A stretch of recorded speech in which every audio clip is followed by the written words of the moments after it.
order the city's National Resource Board special meeting Friday, August 14th.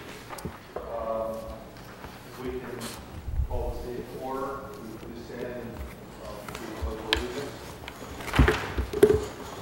I pledge allegiance to the flag of the United States of America and to the republic for which it stands, one nation, under God, indivisible, with liberty and justice for all. You didn't get the memo to wear a blue shirt. Sure. Thank you, Michelle. Can we have the roll call, please? Sure. Good afternoon, everyone.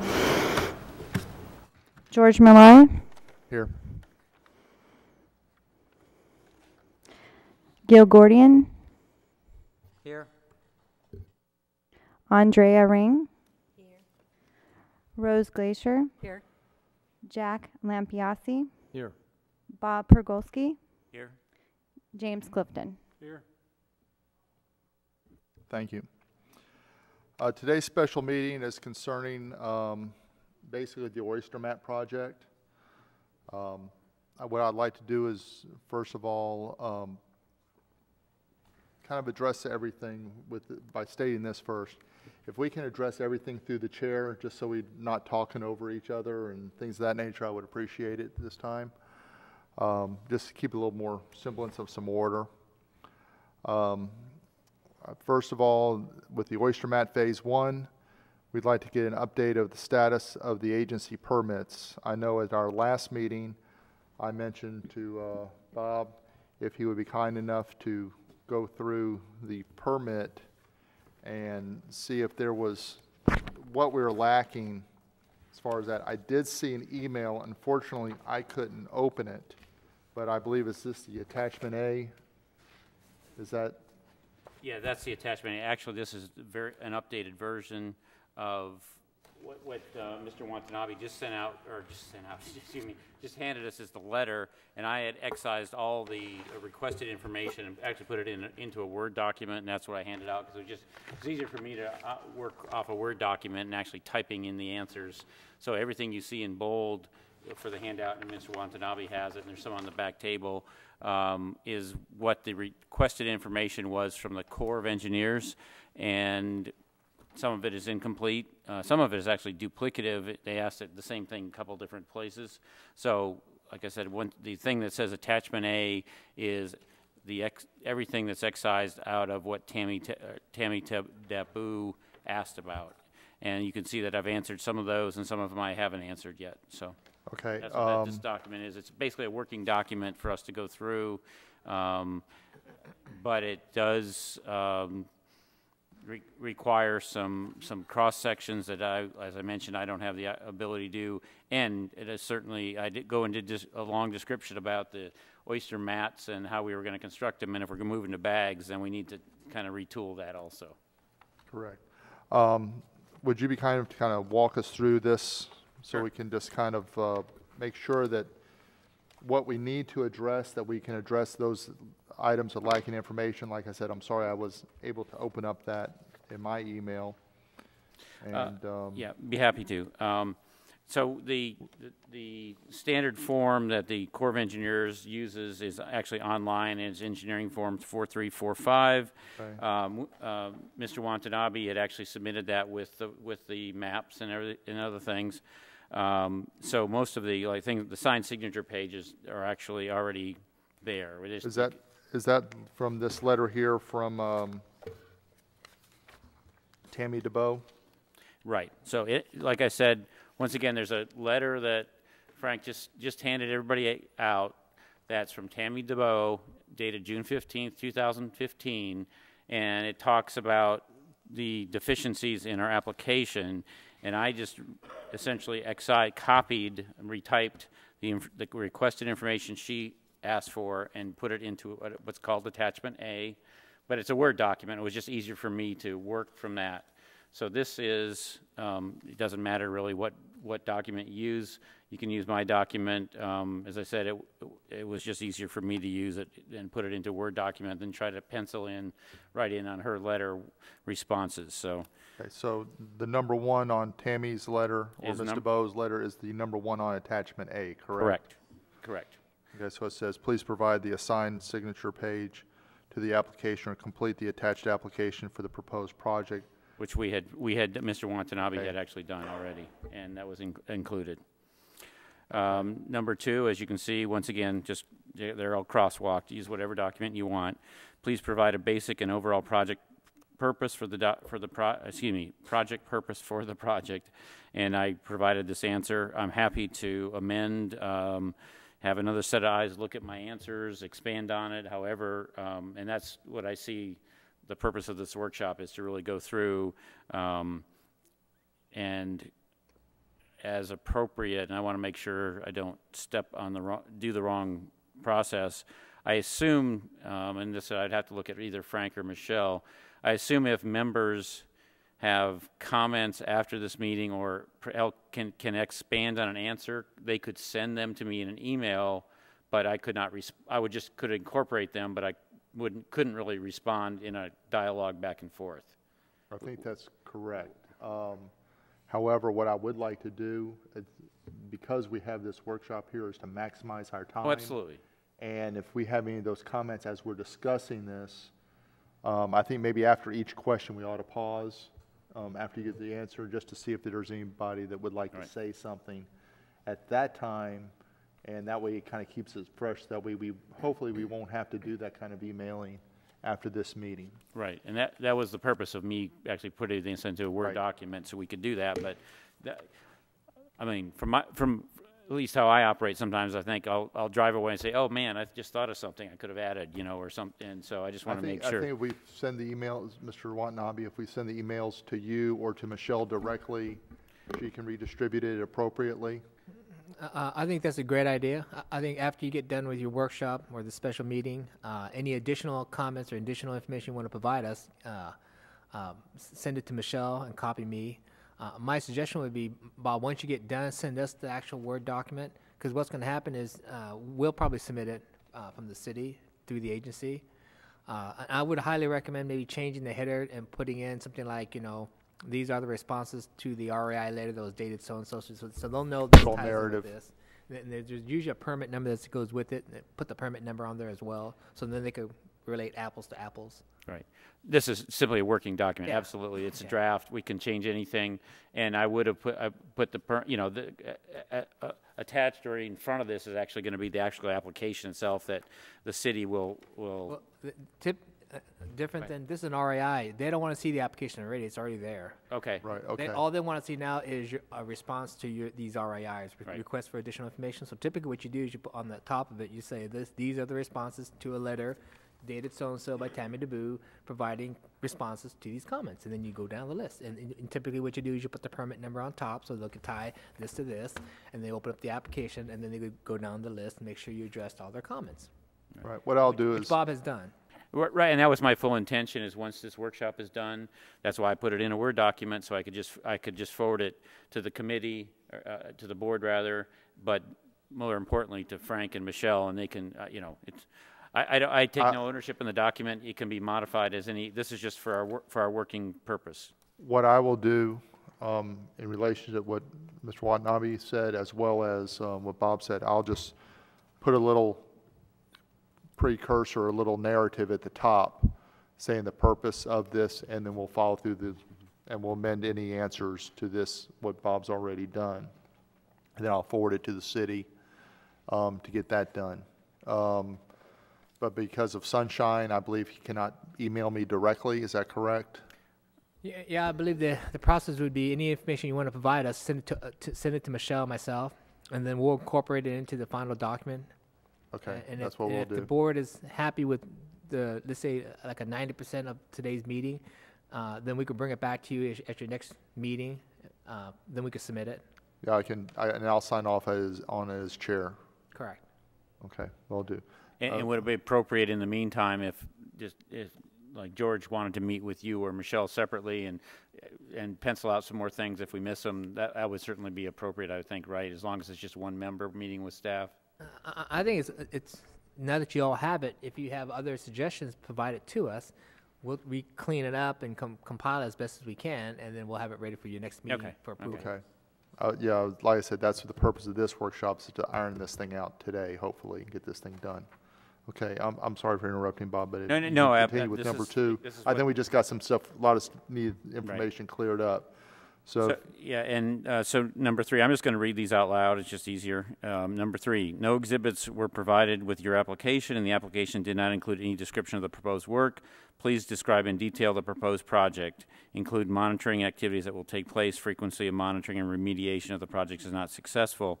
As far as the exhibits, actually, Michelle, we did provide 2 exhibits. One that was Site D, and one was proposed location, proposed location D and proposed location E were included in the package that we sent. So those were, we have not discussed, and this is once again what I want to get, and I'd be happy to take notes on this, but in terms of monitoring activities, I don't know what the core requirements are, and want to get people's input on that. Because we did not, she's right, we did not describe any monitoring activities, because what I addressed initially in the first application were all her requests for information did not include a question about monitoring. So her subsequent letter of June 15th identified more things that we didn't include in our initial application, because honestly they weren't asked for. So we just need to address those. So okay. I don't know. Personally, don't know enough about the All right. oyster mat. I'd like to say something on that, Let's Mr. Chair. dissect this a little bit. Go ahead, Gil. If it's required that someone on the board monitors, or is it something that Indian River Lagoon Preserve can come over and monitor to see if let's say we go with the bags and they shift with a heavy wind or whatever, which I doubt, because they're very heavy. They can be 35 to 50 pounds, depending on how much shell we want to put into the bags. But monitoring, and I'm willing to monitor them. The other question was site letter D was in question. The other question I'm asking is there is another couple of locations that are possible to set a second location if we needed it, closer towards Main Street, which is in Sebastian. Isn't Site D by Mulligan's? No, it's not. It's actually by Captain Butcher's on the north end of town. Okay. So that was in question because we thought it was outside the city limits, if I'm not mistaken, Mr. Watanabe. If you're now asking to add additional locations, this is, again, you need to identify all the locations you want for your permit. If you want to add more to the project list, you just, then the question, if I was the reviewer, was, have these sites been reviewed, investigated like the other ones? It just opens up, you need to focus if it's going to be these sites, 4 sites, all the sites, has to all be in this response. I think what we need to do, let me go Because I back. believe I was told at a former meeting that Site D was outside of the city limits. Right now, I remember a little bit of that conversation, At but it was Archie like Smith. within feet, I think. Go ahead, Mr. Watanabe. To answer the question was, it's regarding, when you're in the lagoon areas, there's no boundary lines. It says you're on the border. My question was, you don't have access from the public's access point, which is what the permitting agencies are asking for. They're recommending that we come off ashore and not off the navigable waterways, because the moment you come off of navigable waterways, it opens up a whole separate set of questions. The issue with the Captain Butcher's is you're right there, and the area that's north of it, which is in the county, which is Archie's Fish House, is in the county. It's not in the city. I explained that I've already talked to Art at the county, and the county staff says, from staff to staff, we don't see a problem, Frank. But we have to have someone approach us and ask us and go through their county board, and they'll probably say, not a problem. Okay. That process has to happen still. I think would it be appropriate if I approach the individual from the county for that? Because I will be more than happy to do so. Yeah, I'll get you the name. His name is Art Pfeiffer. He's done the project in other areas. His suggestion to me was, again, to have whoever the committee have to talk to, just like staff level. It's not his, you'll eventually have to go to his boss and probably to the county commissioners, and they'll probably say, not a problem. Or maybe the director say, not a problem, I'll fill up, sign a hold harmless, and you come off our shorelines. I don't know. I don't know their procedures as much as the cities. I will get with you. But they're open to it. The county is open. Okay, great. So I recommend that we not make any changes to the locations. Let's leave it as is since we already have it stipulated. Can I, a point of order, Chair, Sure. Mr. Chair? So if, and I'm going to skip just for a minute. If you go to number 4O in Tammy's letter, and it's 4O in mine too, I just wrote down what she said. It says, the second sentence says, it appears that if sites D or E are proposed, that the project may pose a navigational hazard to the area. My rhetorical question is, I don't know enough about those sites. I had put, you'll see later, I put that we are at least a quarter mile away from any navigational channel at the sites.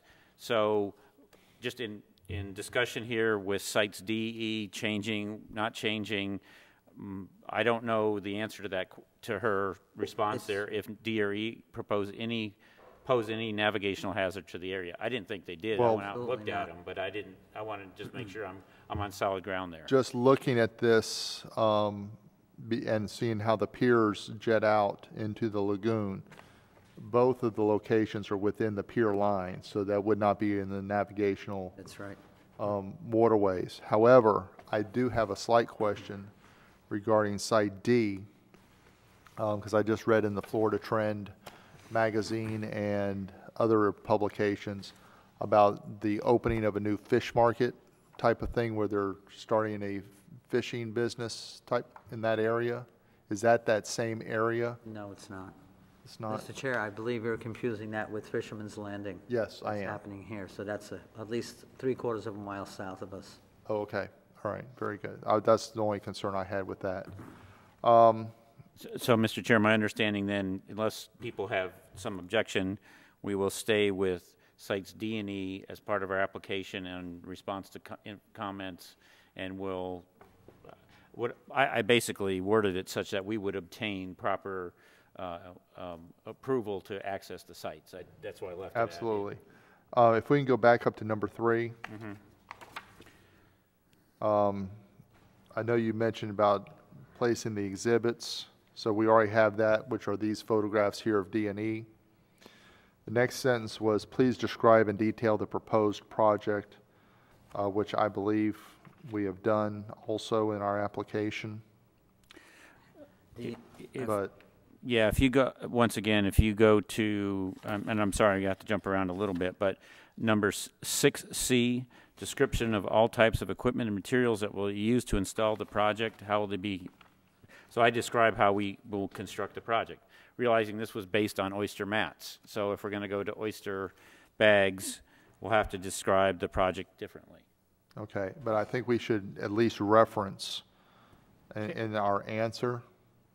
Chair, Yes, I would just rewrite it back. just in. rewrite it. Don't I reference would not another start part. saying, see page 6. See, you start losing the perimeter real fast. Right. Right, and that was my You intent should was, answer every question in each section. If you have to So- rewrite it again, Absolutely. rewrite it again. We just, it's called copy and paste. That's right. and that was my full Okay. intention. That's So what- let's, yeah. so Bob, if we can formulate that, just do the copy and paste on that. Yeah, we, I mean, we probably will, we might be amending that in later discussion when we're more discussing the mats versus bags type of issue. But for the purpose of point 1 in our delegation, if we can just do a copy and paste to answer that specific question as far as please describe in detail the proposed project. right. Just copy what you put in 6C, duplicate it as part of this answer, and I would bullet it also. In other words, since there are several different points in her question, I would make it in a bullet format. So you can say, okay, here's this question, here's this answer, here's this question, here's this answer. That's no problem, yeah. And like I said, even though if we take a 2-page document, making it a 10-page document, it'll be worth it in the long run, I believe. Correct. Include in the answer the monitoring activities that will take place. I think what they're looking for in that is how often and whom will be going correct. out there to look at that, the mats. I know, Mr. Gill, you've got a boat. And I can also touch base with Matthew Anderson at Lagoon Preserve. Okay, I Who think has though, validity, and he isn't one of the experts at the Lagoon Preserve. And to come over, and he's already done a site visit prior with Mark. okay, And yeah, I as an think authoritative person. We need to be as specific as we can. Right. When it says include monitoring activities will take place, frequency of monitoring, you know, basically, we need to, throwing this out, we need to, the project will be monitored once a month, something to that effect. Exactly. To determine if it's successful and the bags have moved, and so on and so forth. but I think we also need to identify who's going to do the monitoring. Absolutely. As And specific not as leave it up possible. that it's going to be this person or this person. We need to have a specific point. Mr. Gill, if you, I have not yet asked, although he was going to come up today, but he's out on the water doing some work, is Matthew Anderson from the Lagoon Preserve, the Aquatic Lagoon Preserve. okay. But He's what going I'm, to come visit us today, but unfortunately, he's out on the water. Chair, okay, yes. I have real concerns if you start now adding volunteers. See, right now, Right. this is a piece of the project that the Army Corps, and you're correct, wants to have who and when and all that stuff. If you start bringing a third party or fourth party, their question, if I was a permitter, says, what kind of agreement do you have with this agency, whoever it is, it just starts opening up this, you know what I'm saying? Well, That just opens it I up. completely agree with that. That's why I was getting ready to see if one of the board members, specifically Mr. Gill, since he has been out there with the spats and things of that nature, if he would take on that aspect of the responsibility as far as monitoring that, be it monthly, be it twice a month or every other month. Chair, maybe we this need is to a make sure that larger that's question right specific. now on this project. You know, you have right now various committees, including the Boy Scout behind us. You also have the Power Squadron that provided wants to be participation. I think you need to have a clear understanding who are all the players. I don't know them all. I mean, I would certainly do that, Mr. Chair, I can do that, but I think we also need someone of validity who's in the field also. So if that's secondary, if you wanted to put my name down, that's fine.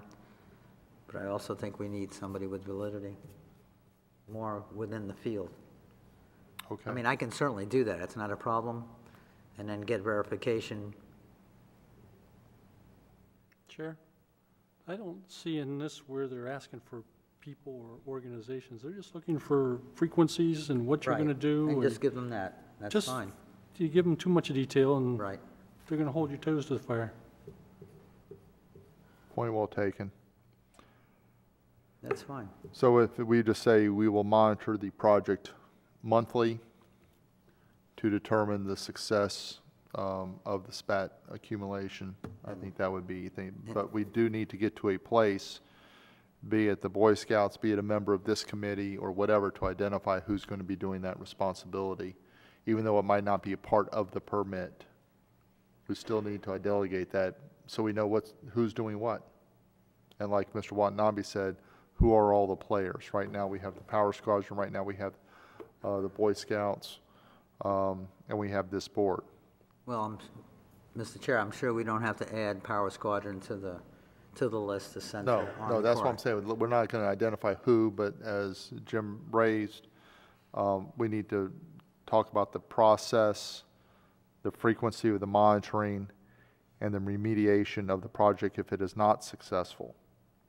And basically, the remediation would be go in as we place the mats and remove the mats as appropriate and dispose of the material environmentally sensitive. You wouldn't have to.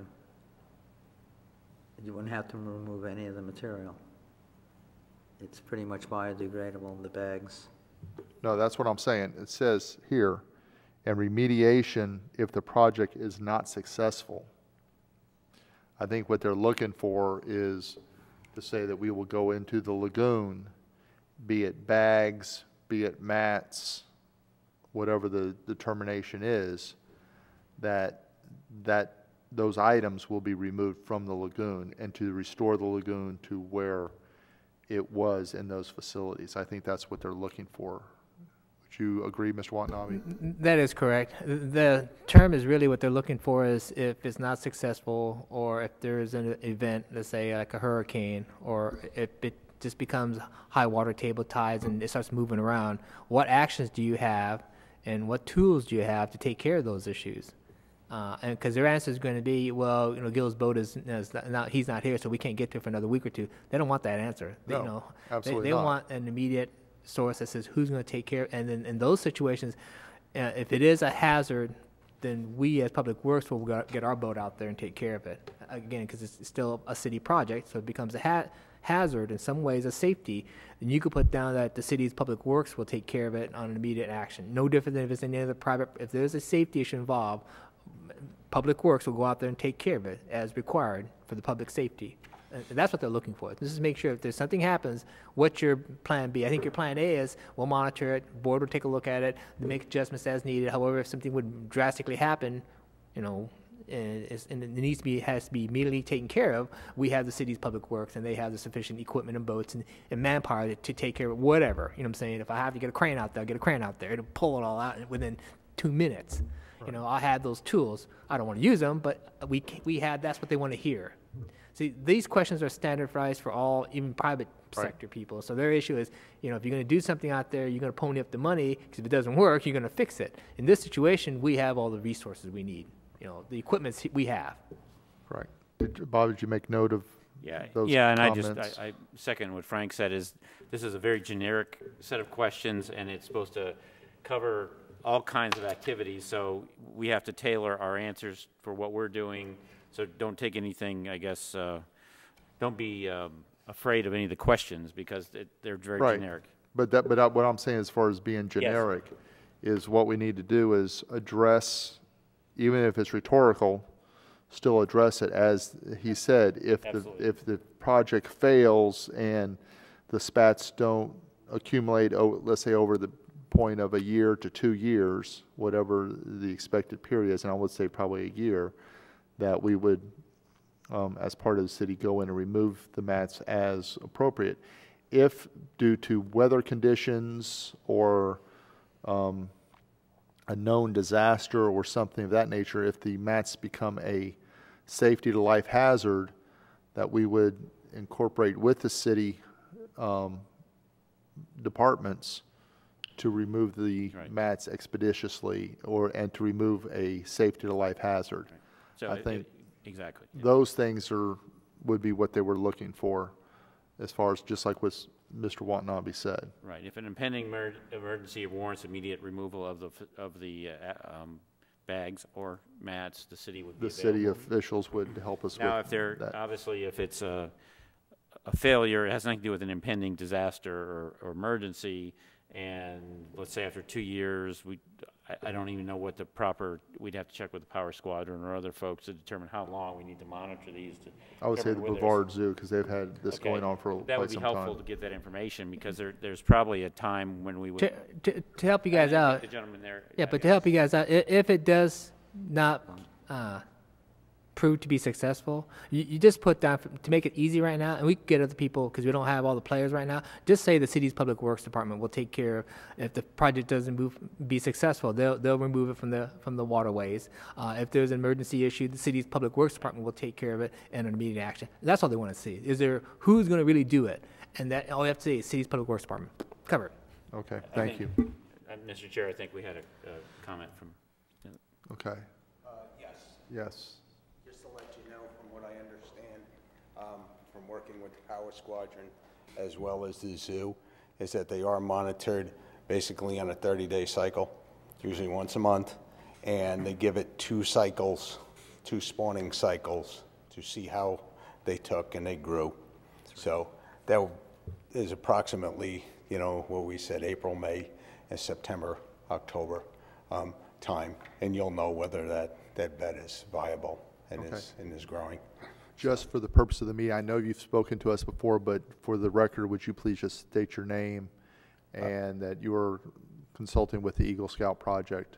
Yes, Paul Giordano, Troop 500, and my son John is doing the Eagle Scout project, the oyster mats for the project. Okay, thank you. Thank you, Mr. Chair. I think I have enough notes to move on. Okay. Also with the frequency, the monitoring, and the remediation, okay, we've got all that covered, I think. Okay, number 4.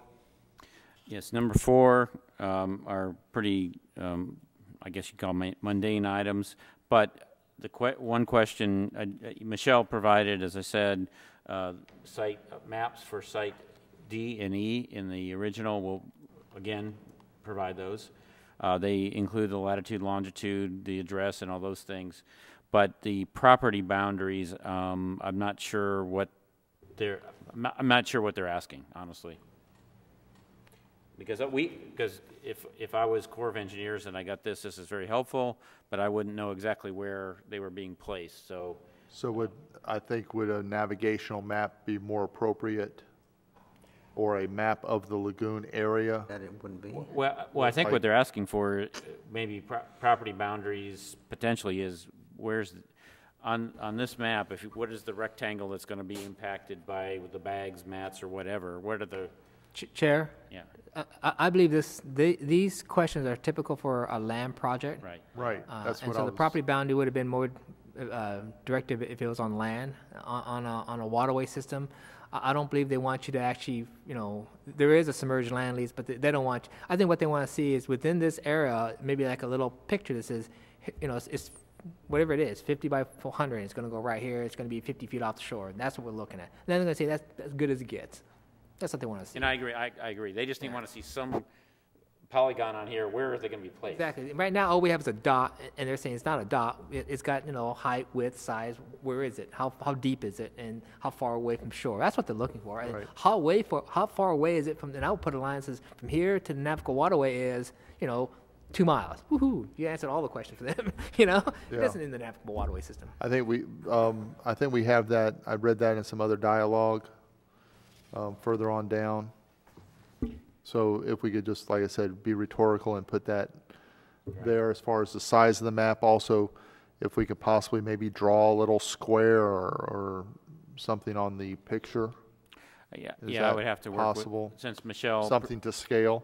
I think Michelle helped produce this. Well, she modified what was provided in the DEP. There is a square on the opposite page, or you have one there. Yeah, Right. okay. Yes. The board finishes their sketch and finish these questions. We'll be happy to provide whatever CAD support's needed but we want to do it one time. We don't want to keep doing it. So Well, once you guys all that's have why it I'm pinned trying to down, get through it today. Yeah, and then once you guys are satisfied, then give it to Michelle, and we will revise the CAD drawings to whatever you need to. We'll be happy to do that. Okay. I mean, Bob, if you can just note that. So just really quickly, just running down these north arrow, it's already on there. Road names, we listed the address of both locations. One was 1732 Indian River Drive, Sebastian. One was 1660. Name of water body we talked about in the purpose is restore oyster beds in Indian River Lagoon. But we need to reiterate that again. No, I understand that. That will be written in all these. I just Right. let you know that. Yeah, go ahead. I'm looking for North Arrow. It's at the top. Okay, go ahead, Bob. F, wetlands and surface water locations. The approximate mean high water line, I don't know how to obtain that. That would be from a chart. But from personal experience, it is approximately 2.5 feet, that site location. But Would we be able to get that from title If we needed to really look charts? at a mean low water or high water chart, we'd need a chart, Okay, navigation chart. navigation chart would show that. Yes, Okay, would you be able to obtain that, the navigation chart? Because I know you're on the water a at a lot. cost. Yeah, At a cost, and about how much would that be? I'm not sure. Could be $15, $20 to buy a chart. But then there's local that you cannot use for navigation purposes that are free. Okay, It well, gives if you that will enough- show the title, Right. I mean, then let's go with the free. If that will suffice for the answer. Do you think that will suffice? think so. Okay, then let's go with the free chart then. Really, what they're looking for is a line on our site where is the mean high water? You know, is it, because there's a lot of structures and things here which probably will preclude drawing a line, but, you know, if this was if this is vacant property and on a beach, they would just want to know where the mean high water line is. And a lot of that has to do with construction on where they allow construction on a dune. So once again, it gets back to this a general question. May not be applicable to exactly what we're doing. But even if we give a somewhat of a semblance of an Right. answer, Right. that would probably satisfy. Do you agree, Mr. Watanabe, or? I think the answer is more related towards access onto the waterway system. If your high water table prohibits you to get off the shore, that's what they want to see. Is your location still accessible by shore at high water tide? That's what they're looking at. Which it would be. Yeah, which it would be. Okay. Number F, I'm just going down this. Wetlands and surface water locations is really non-applicable to what we're dealing with. It's all underwater anyway. Obviously, G is important in terms of materials, in terms of whether they go with mats or bags. So we can't answer that one until we decide on what we're actually doing as far as construction. But for the purpose of this point here, we already have that described. Yes, and I'm happy So to we'll cut. be- I'm happy to so cut we'll and be- paste. But Right, I'm we'll just cut, saying, just do a cut and paste. Like I said, we'll discuss that other aspect in a few minutes and Right. make a changes as appropriate, but for the point of this discussion, we'll just go with the cut and paste. Right. Dimensions of all the proposed features, and essentially that's explaining what that rectangle or polygon is on the map in terms of how big it is, how large of an area are we going to impact. And I'm trying to think what I wrote before.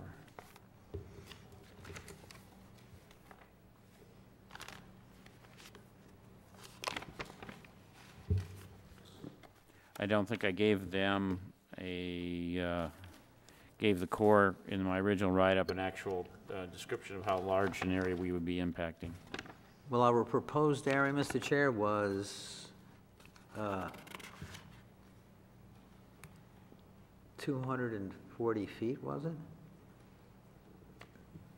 We estimated, Figure hold on. 200. I don't have that piece of paper with me. It was like a 10 by 20, I think.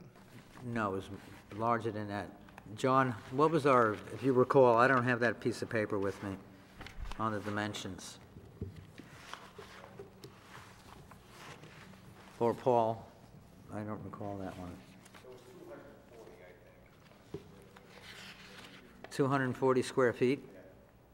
So that would be area like a little over 10 by 20. Or something of that nature. I can figure that one. If it's 240 square feet, that's no problem. Here we go. And it was it. I just, Here we have, it's 37.5 feet by 20 feet. okay. Repeat that, please. 37, or 20 feet by 37.5. Right, because Michelle had drawn a kind of Right, diagrammatic which we have little here. sketch of that, which we included in the packet. Yes. Okay, so that'll be included. I'll get this back to you if we can get a copy for maybe Michelle, provide another copy. Next one is location of the proposed project, in parentheses, reference from fixed points. I assume the latitude and longitude are adequate for that. And Michelle already included those, and we included those in the application. We will repeat those again, what the lat and long is for both proposed locations. I think we ought to incorporate, because I think on the picture here, and Michelle, correct me if I'm wrong, please, this is like the center point of the mats on the latitude and longitude that are described on exhibits. It's approximate, yeah. Okay, so if we can just expand that based on the dimensions of the graph that you put, we Okay. can basically put the four corners. Yeah, I gleaned that from the report that the gentleman went, I think maybe you, Gil, or Alan went out with, and actually Alan GPS the locations, and I was emailed that information, so I just Right. put it on here, so. Right. Okay. I think, Jay, Jay, I don't believe there's any emergent or submerged vegetation in either site. okay. Can someone As confirm far that? as, yeah, Mr. Chair, as far as I recall on that site, both sites, it was just basically sediment. There was no grasses growing. Sediment or sand bottom. That's right. Okay, that makes it easy. And other dead oysters. So if we can just identify that. Chair. Yes.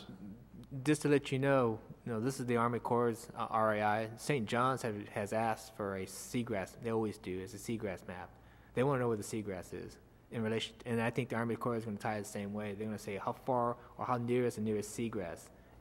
So you need to show where the seagrass is in that area. Okay, so what we can do is, as we're Dive making, down?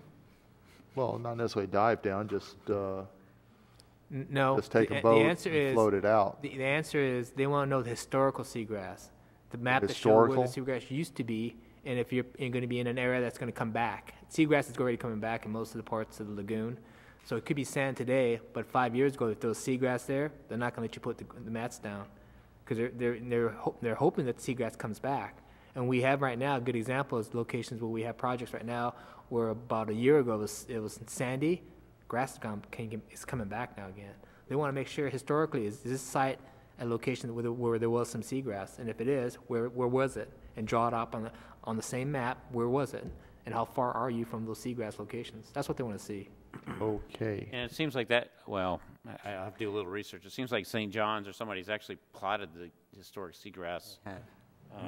I'd have to look on their website, but I can't be sure, but I think they have that information actually on their website where the historic seagrass beds are. And we can certainly glean that from that. So I'll take a look at that. What I said, and this really doesn't answer exactly, but this is, let's see. The substrate of both prospective sites is primarily bare sand and mixed aggregate material with minimal organic matter. We have chosen the sites to ensure that there are no seagrass beds nearby. Location D has a water depth of 2 to 3 feet at normal low tide. Location E has a water depth of approximately 2.5 feet at normal low tide. And once again, I gleaned that from the report that folks had been out that have looked at the site, which answers K, but does not answer J, right, as Frank said. So I've got to check that. But there again, it's cut and paste. You're right. Or copy and paste. L. L is turbidity control measures, and actually that's also addressed in 6I. My answer was, we don't anticipate causing any turbidity except for wading to the site and placing the sections, this is based on mats, placing the sections on the substrate, which will not result in any more turbidity than normal ambient conditions caused by tide changes and wave actions. So I think that would probably still go for also for the oyster bags as well, I would think. Right. So that would be applicable to either Chair? format, yes. I would highly recommend their terms. What they want to hear is, are you going to use any heavy equipment? Anything that's going to, you know what I'm saying? That's what they're looking for. As long as you tell them you're going to do it all by hand, and that there's not going to be any heavy equipment involved, that's what they want to see, really. Okay. Thank you very much, because I appreciate, since you have all the experience working with these folks on various other projects, thank you very much for that input. Appreciate it. Okay, yeah, and I'll make that point, and I think I do make it in different parts of the document, but I'll make it. Cross-section locations, I don't have that information. I think we had an example from our last meeting Right. of what Brevard County did, like the cross-sections. Once again, I defer, Frank, do you know of any lagoon maps that would provide that kind of cross-section? I think they just want to, again, this all goes back to, these questions refer back to, they want a cross-section that says, when you're coming off the land, they want to say nice gradual from the land to 2 feet where the water is, pick a point, here's address 17, whatever it is, and here's our point, a gradual slope that says it's accessible by foot, you know what I'm saying? It's a shallow water area. That's all they want to see. That there's no drop off, that it doesn't get deep, that it can be accessible by land. That's all they want to see, Right. I have a copy of the Marsh Harbor cross sections with the seagrass locations, Brevard County Oyster Pilot Project. And it shows I believe it's like Site A and Site B. But it's double-sided. If you'd like a copy of Should this, we include that? we can have something that looks like that's- this. That's not applicable necessarily to this site, though. Why No, would it but- not be? Because it's showing, If we showed Indian River Drive on another sketch, No, but I'm saying that's Brevard County. well, right? what I'm saying is, I'm using this as an Oh, example. no, I understand. Okay, no, I didn't Of quite a understand. cross-section, because what it shows is basically the reference point or shoreline or wherever it is a reference point with a latitude and longitude, a GPS coordinate. And then it shows a depth chart basically of how the contour. contour of the floor or the river floor, the lagoon floor is shaped with with the dimensions going out X number of feet. So it's basically taking the waterway and slicing it No, and showing absolutely. Yep. across. So if we can draw something of this nature where we can have specific reference points from the shoreline out to where the oyster mats would be with the high and low water points, I think that's what they're looking for.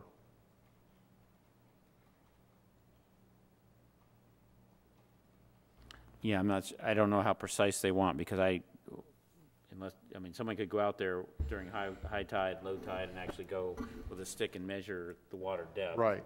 But you I don't had, have that information. right. I don't think that's that detailed. I think if you take the same cross section, and all they want to look at is exactly what you mentioned, Chair. You got Indian River Drive, you call it 0. The shoreline, high water tide, here it is, wherever it is, a foot below the surface of the road, and you just continue to work out. And then the lowest point is where you want to do it. It's 3 feet below some sort of fixed point, which is out so many distance out. That's all they want to see. And it's all a gradual slope that they could then say, you're right, person from the shore, come off, walk out there, do their stuff, walk back in. That's all they want to see. And it's not deep enough that you can't even get, so shallow you can't get a boat in there anyway. That's all they want to see, really, something real simple. They don't want you to go out there with a surveyor and every 50 feet out there.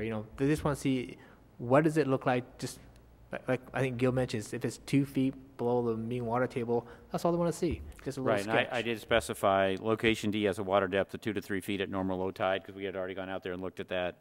Location E has a water depth of approximately 2.5 feet at normal low tide. So, All you want to do is you could just take that same sketch and just change the names, and then we'll be happy to cat it up so it looks Yep. professional. Okay. Yeah. Because it also was labeled not a seagrass area. It's on the map. Okay. So we've got basically an example of the cross-section map that we can utilize. Installation method, basically I think you've already described that. I've described it, but once again, it depends upon if we are switching. We know if we're switching to bags, we'll have to change that narrative description. And then this one I think is probably easy to answer, but O is identify and state if the area will have markers installed and type will be used. I don't think there'll be any markers, or will there be? I don't. That's a rhetorical question. So if I'm wrong, I'm please actually correct thinking me. there should be markers, just indicating, let's say, to the north of where the bags are being placed and then the finishing point. My concern is by labeling it that way, would that be influential for other people to take notice of it, to come out and possibly disrupt the mats, whether if we kind of put it in there with us knowing where it is, or the board and those involved knowing where it is, and just let it lie, and instead of, we kind of don't want to attract attention to it. No. I guess the question, no, I don't disagree, but just for discussion purposes, which what we're doing today, does it, would it cause, for instance, let's just say there's a kayaker, could it cause any issues with kayaking out there? I don't know the answer to that. Normally, I wouldn't recommend any markers either, but I'm just throwing it out as a devil's advocate They've approach. done it out in Brevard where they marked quite a few PVC tubes indicating their oyster mat project. And it's the size of this room, and it's marked it's actually larger than this hall. And they've marked it so that kayakers and other boaters. Is there a sign or anything showing that? It's just PVC tubes.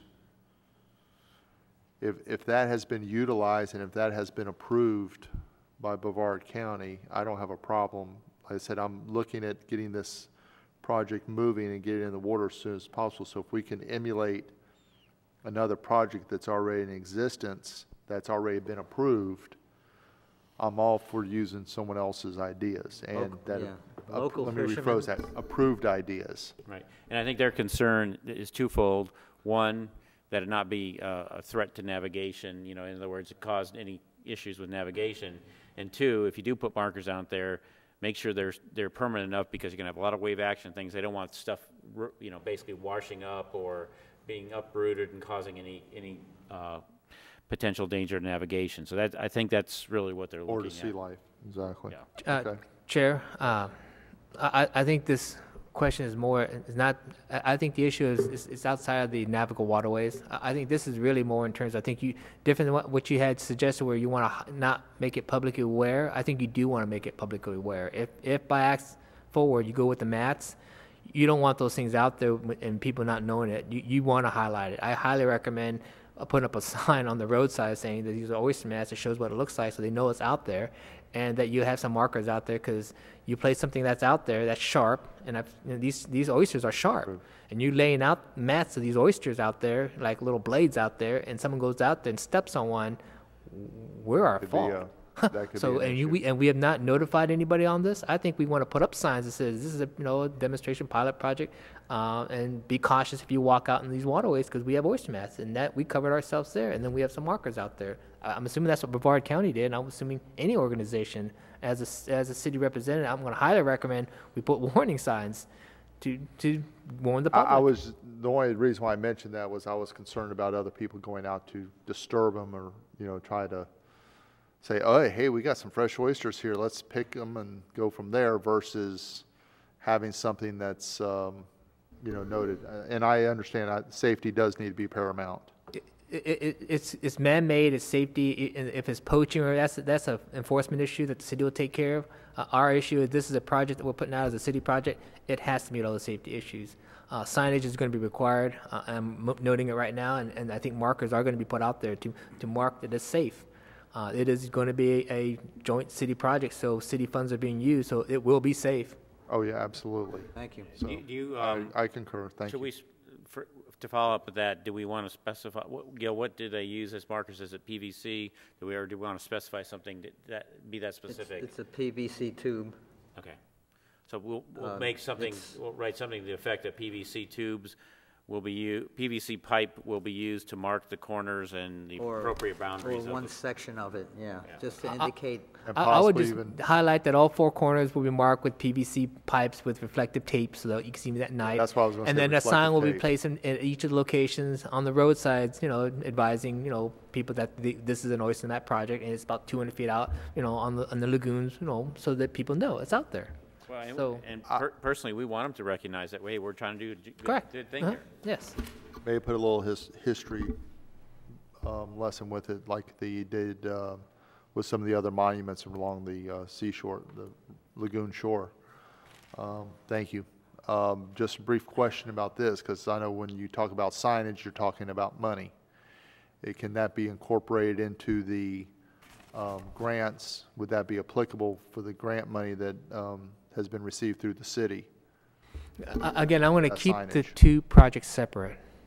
The I'm phase not- 2 project. Okay, but I'm saying, we have been given monies for this project. The money was given for the Boy Scout project. Okay. So that could be incorporated, the sign could be incorporated with that if possible? I would just, once we get past these questions, when we have the Boy Scout representatives here talking about it's their project, if they want to have sufficient funds left over to put the signage up, we'll be happy to work with the board. If signage is needed, we have our own sign shop. We can make a sign for you, but Okay. and we can help you in that sense. But I think the funding of the $2,000 was allocated to the Boy Scout project through this NRB Okay. board. I think using that money beyond the Boy Scouts, it needs to go through them. Okay. Well, and Mr. Chair, my understanding is we do have some discretionary funds within the board itself. Yes. Approximately, whatever, 1,500 or so. I can't remember exactly what it was. That certainly, if we decide as a board to use some of those funds for the sign material, we could do that too. You're talking about the money that was used for Earth Day. Right. Again, be cautious how you start sharing. You know what I'm saying? That money was identified for the marketing of Earth Day, and I think we said as we promote it out for promoting the NRB board. Now you're trying to focus on one special project. Be cautious. That's you're playing playing the shell game now. I don't agree with that. I think the money was given to you guys as a marketing for the board for NRB and for the Earth Day. Right. Okay, One thing we were misunderstanding. one I thought thing it we was were- general use. One thing we were talking about the last meeting we had was like the banners for the parades and other banners and other ways of publicizing the NRB and marching forward with that. But like I said, the city mentioned that they could help us with the signage issue, so let's go with that. I completely agree, especially with the safety issue. If Bavard has used the PVC piping, I think it's also very necessary to label it with reflective tape near the top so people can see, especially if it's happening in the evening or the nighttime. So those posts will be visible and somebody just doesn't creep up on them. But if we can make a note of that to make that part of the answer. Chair, to help you out, the city will provide the signs. The city will provide plastic pipe with reflective tapes on it. How's that? The city will That's take care of it. fantastic. So just to make that noted as part of the response. I just, Mr. Chair, I just want to say something for conversation's sake. There is a set of PVC tubes. If you were to take a pair of binoculars or what have you, either near the Tiki restaurant or Main Street, and you were to look out across the river, you'll see more than a half a dozen stakes outside of the navigation channel of the ICW. What it represents to me, just being out on the water, is that it's a seagrass bed. There are signs, large wooden signs, that indicate on the eastern side of Indian River Lagoon is seagrass bed area. What those tubes represent out on the water, I have no idea, but I'm taking it under consideration, or just educated conclusion, that it is another seagrass bed, and it's well marked. There's tubes every 50 yards, 100 yards. There's quite a few tubes out there. People run their jet skis out there. At that area, they're allowed to do 30 miles an hour on that end of the lagoon. Anyway, it's just information's sake. It's just, they do clearly mark it. What it represents, I have no idea. I've never been out there. I don't know if it's clammers or crab pots. But our area that we're discussing now is very close to shore. Us doing that is going to be a minimal but still, problem. I think we mark it though, as No, Mr. yes, Watanabe we are said. going to mark it, but I'm saying it's going to be We a need to. minimal Right, hazard. it won't be a problem. Okay, It's just information's sake that there is quite a few tubes out there. okay, go ahead and continue, Bob. Uh, Where are we at now? We're still this at point? O, and we want to make sure, and Gil maybe can provide this, but it says, basically, this last statement is, please locate the project so it does not propose a navigational hazard to the Indian River. Which we've already done. We just need to state, what I stated before, or I stated further in the document, was we're at least a quarter mile away from any navigational channel. I kind of pulled that up, out of just, but Gil, I don't know if you If can I give me- may, Yes. on Monday, I plan, if the weather's good, I will go from the Intercoastal Waterway to that site location, both site locations. I will contact Mr. Watanabe with the exact distance from the ICW. Okay. And as well as the shoreline. Okay, that would be very To helpful. those two GPS locations. I'd like to pause here for a moment, Okay. because we have covered the first You'll four have it exact. points of this, to see if there's any other comments from any other committee members regarding items that we've already discussed in this. Is there any comment or any concerns about any of the points? Two site. I know we've all been taking little notes and things of that nature. Okay, since being that there are no comments, let's go ahead and continue. We're in number 5, and really this is repetitive again. It says, please provide typical cross sections for the project. Identify the section. I think we can do that. Existing conditions and proposed conditions with description. And then D, it's actually on the next page in my document. It's dimensions to all features within the section. I think we can use the dimensions that Michelle's already provided. I like this map here. Yeah. We can provide something to that effect. Okay. So we're on to number 6, which actually the number 1 was just something I added. That's just gives the location of the sites with the street, the GPS location in lat long. So these are actually, you can see they're answered a little more completely. That was because this is what she had given me originally, and I answered. So how we access the site, basically I said both sites will be accessed from the main road, runs so on and so forth. Since access to both sites is across public property, I didn't realize that one was, at the time when I wrote this, it was Indian River County, but we did state that one site's owned by the city of Sebastian, one by Indian River County. So we're going to access them from the main road. Another option is by boat, but due to the shallow depths of the water, access from land and wading to the site is preferable. May I make a suggestion? You can change anything you'd like. I would say there's also an option to access the site by boat.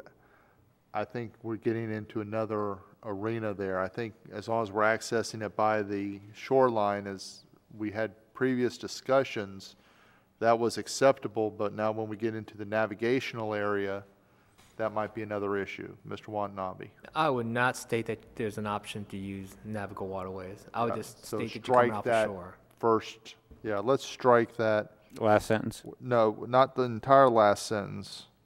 Yeah, let's strike the entire last sentence because we need to issue the weighting not as preferable, but as that is the way we're going to do it.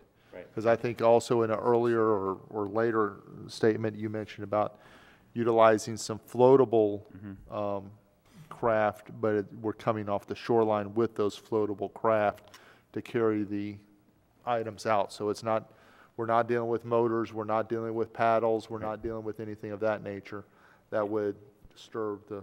And Mr. Chair, I mentioned that as you said, in one of the explanations or one of the answers, because in one of our meetings, it was suggested that we might want to use some, well, I'll call them inner tubes or something to help float materials out. But yeah, I take no, I have no boundaries as far as editing this document. Please, anything that would be appropriate, let's do. So Chair? let's strike that last sentence. Yes. I think you should clear it. It's been stated in numerous presentations, and I remember talking with Paul Drittenbauer regarding if it is mats or bags. You know, the best option really is to set them up on shore and then use rubber inner tubes, you know, in small pieces and just float it out there. You deflate the inner tubes, it sinks. You could do the same thing with the bags. You know, put a bunch of bags on an inner tube, float them out there, deflate the inner tube, falls on the bottom, bring back the tube, blow it back up, do it again. And I think they want to see that. That's a sound operation. Other people used it. No heavy equipment's being used. It's all hand done. That's what they want to hear. Yeah, that's why I mentioned about like a floatable device, be it an inner tube, be it some styrofoam, a styrofoam raft type thing or something of that nature. And Paul Drittenbauer, who's done the project down in Vero, says the inner tube worked really well because you could deflate it. Once you get it out where you position your stuff, you just deflate it and it just falls right down really nicely, he says. And you just go back on shore, refill it, and you're back to where you started again. So you can do pieces of the mats, but you lay it out all in one piece on the shoreline or someplace, you know, and then you just pull pieces out there, and then you can hook them together. It makes it really easy, he said. Okay. The next, to continue on, really the next few talk about using the netting material and so on, so that may change. But, so staging of equipment and materials, B, we're on B, will be staged at the site within a day of the planned installation. And once again, this is just, you know, from my understanding of our discussion in the meetings, if there's any changes, no problem, let's make them. I talked about the oyster mat sections will consist of 16-inch by 16-inch plastic netting material with attached oyster shells. They will be cut and assembled at another location before transporting them to the installation site, because that's how we had discussed Correct. doing that. Now, are we agreeing on the mats? Or are we- Well, No. we're going to get to that discussion a little bit. Like I said, these items may change, but for the purpose of the present permit and the way it's described now, and for expedience, we're just going with the dialogue here, and we'll get to the other part, the next topic. Right. C, and then so C, I'm not going to read the whole thing, but I basically go into detail on 16-inch by 16-inch netting material, 36 clean mature oyster half shells vertically attached, so on and so forth. Concrete irrigation donuts will be placed in the intersections. And I say, since both sites are very close to the shoreline, this is the last sentence, and the sections will be hand carried into the water, there will be no need for other equipment except for containers to transport the sections. Right. Once again, if we go to just a different material, that'll change. These are fairly simple questions. D, duration. I just said it's going to less than a day. We're not talking about much Half a time. day. Right. Anchoring mechanisms. We're going to donuts. Irrigation donuts will be placed at the intersection of 4 sections. Noise factor. No noise above ambient conditions. I'm on G now. Time of day the project will be performed. Once again, this is just my off the cuff. The installation of the oyster mat sections will initially be started in the morning and will continue until all sections have been installed, which is anticipated to take less than a day. So activities would occur during daylight hours. Part of the reason they're asking for that is they want to make sure we're not disturbing if you were on nesting sea turtle beach or something, that you're not disturbing that. It's not an issue here. Description of water vessels, I can just cut this out, but I said we don't anticipate needing any water vessels unless land access is unavailable. If they're needed, we'll include small boats less than 20 feet in length, or potentially kayaks or canoes. If you think, I can reword that and just basically say we aren't going to use any water vessels. I think we can remove Omit that. that, Exactly. yeah. There will be no use of water vessels. Right. Because I don't think an inner tube would be considered a water vessel. No. Turbidity control, as Mr. Watanabe already mentioned, really this is geared towards land where you're going to have runoff and things. So but I didn't want to go without answering it. We don't anticipate causing any turbidity except waiting, and this is not above ambient conditions. J, substrate. I already mentioned this. Based on the report that I received, it's primarily bare sand and mixed aggregate material with minimal organic matter. We've chosen these sites to ensure there's no seagrass beds nearby, and I talk about how deep this water is. And then K, measures that will be taken to avoid impacts to manatees, swimming turtles, and small-toothed sawfish. Really, they're not in that area. It's not a turtle beach, but I go into some detail, since I say it's the very shallow water near developed shoreline. Not anticipated that our installation crew will encounter these species. These sites are both near western shoreline of Indian River Lagoon, which has no suitable substrate for turtle nesting. It's possible these species could incidentally swim into the mat area, but except for sawfish, they will likely be observed. People installing the mat will be provided with an orientation and so on and so forth to avoid these species. And once they're installed, it is not anticipated there will be impact to these species. Location of any navigational channel, once again, Gil is going to answer that one. And again, anticipated in-water work duration to perform the project. I said approximately 4 to 5 hours. It may actually be Half less, day. but and that's it for the core. Now, so I'll turn it back over to you, Mr. Chair. Okay. On number 5, it says, please provide the typical cross-sections for the project. Please include the following: identification section, existing condition, proposed conditions, and description, dimensions of all features within the section. That's basically rhetorical. I think we've already described those items previously, so it'll be copy and paste for that. Any questions or comments to this point from the committee? No? Continuing, number 6. Please explain in detail how the project will take place, include all the materials that will be used to install the project, and the following information. Again, these statements are rhetorical. We just need, they do need to be addressed. So if we can enhance your Yeah. memo here, and that's basically, again, cut and paste. And so all this I went through is, is already there, I think. Like I said, it's all still rhetorical. Okay. Basically, everything almost is stated in question 4.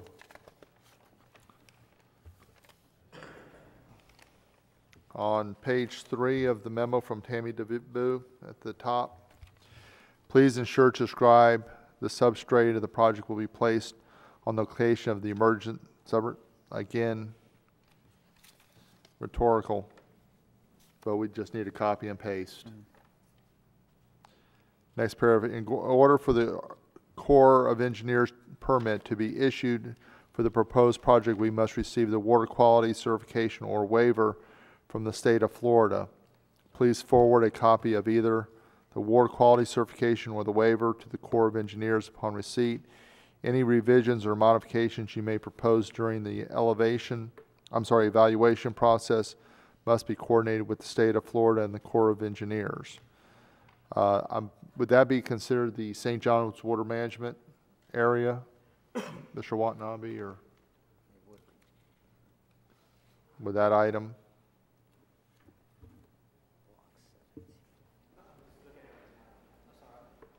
I'm reviewing it right now. I'll get back to you.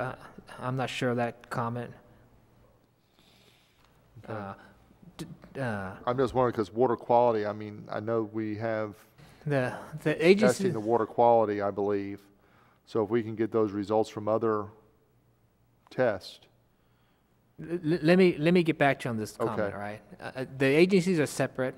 They don't overlap each other. Army Corps uses their comments. I think Bob did a good job answering these comments. I think if there's any additional comments you want to provide, I think these are sufficient enough. I think Tammy would be okay with most of these comments. My suggestion would be as a header, because we're not really sure which direction we're going on with these mats or bags, focus on the mats, and if it changes, what you do is you get a permit mod.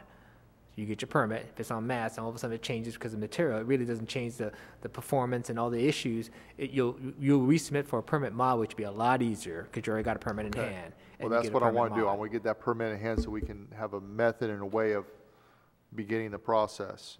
I'm sorry, could Mr. Chair, I just, so what you're saying, Frank, is that we should submit the project as a MAT project? Right now, because we, until we get, see, Army Corps has nowhere on here to say, I want bags. Right.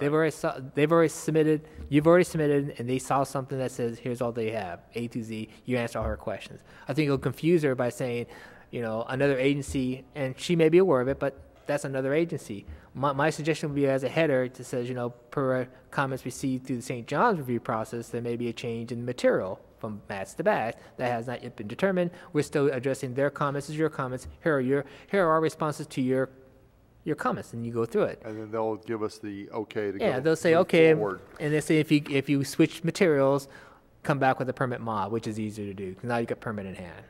Okay. And then in St. John's situation is totally different. In St. John's, they've actually says we want bags. So again, two different styles of comments going out there.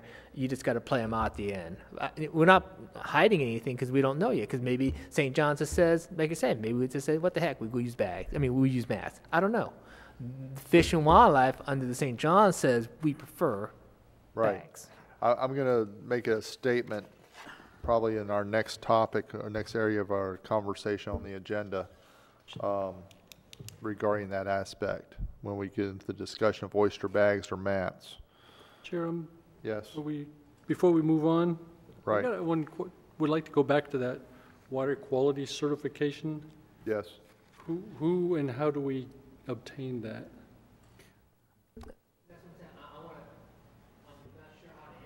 Oh, okay.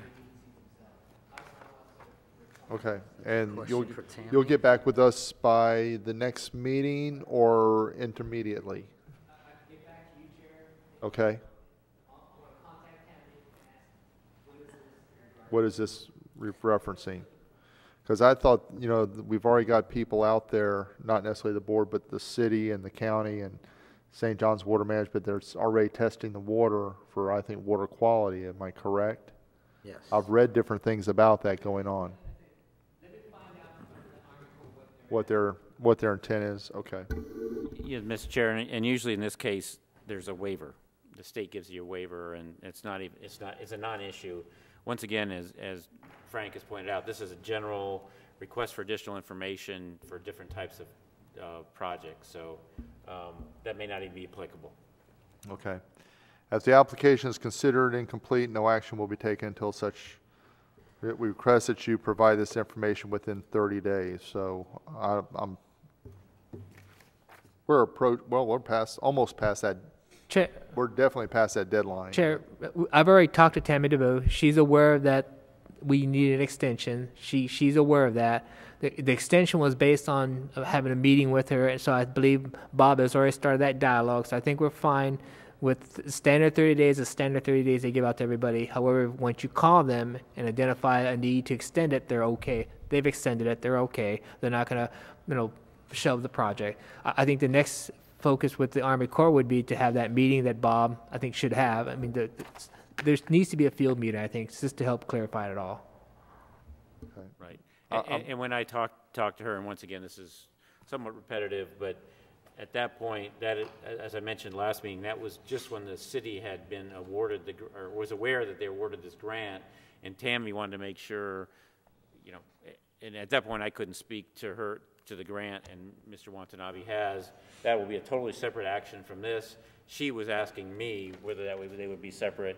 Actually, I had gotten a call from Mr. Gilmore at the same time as talking about this new grant, and that's when I told him I wanted to basically run the trap line with Mr. Watanabe and Michelle, and at that point I had contacted Tammy, and she said, yeah, I'll just hold off till you guys figure it all out, and basically get your information. If you're going to go to bags, and at that point, once again, I wasn't speaking for the board. I just said, we have this comment from FWC. She said, well, maybe the new grant will use bags, and you guys will use mats. So whatever. She's helpful, and so that just once again reiterates what Frank said, that she's kind of on hold until we tell her otherwise. Okay, great. And I think our work here, the foundational work that we're doing right now, will ultimately assist with the city's project also? You feel that would be part of it also? Yeah, I like saying the two projects are separate, and hopefully maybe the two can be combined. But right now, the two projects are separate projects, and Right. they will have separate permits. Okay. All right. Is there any more discussion regarding topic A1, update of the agency permits? Yeah, I have something here, Okay. Mr. Chair. It's confusing to me, if I was Tammy, to read block, I'm not sure what page it is, block 15, location of project. If I look across, it says latitude and longitude. If I look across, north latitude 27 degrees, 49 minutes, 42 microseconds, or whatever you want to notate on that. Then I'm going, my next line, if I was to look across as a normal layperson, should have west.